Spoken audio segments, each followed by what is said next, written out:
δεν συγχωρεί κάπου στο φεγγάρι. Όποιος τολμήσει να σ' αδικήσει θα το πληρώσει ακριβά.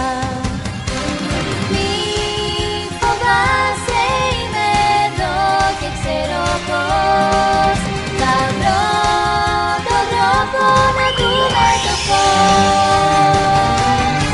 Με μια πίδα, όπλο για σπίδα, πριγκίπισσα του φεγγαριού, με καραβά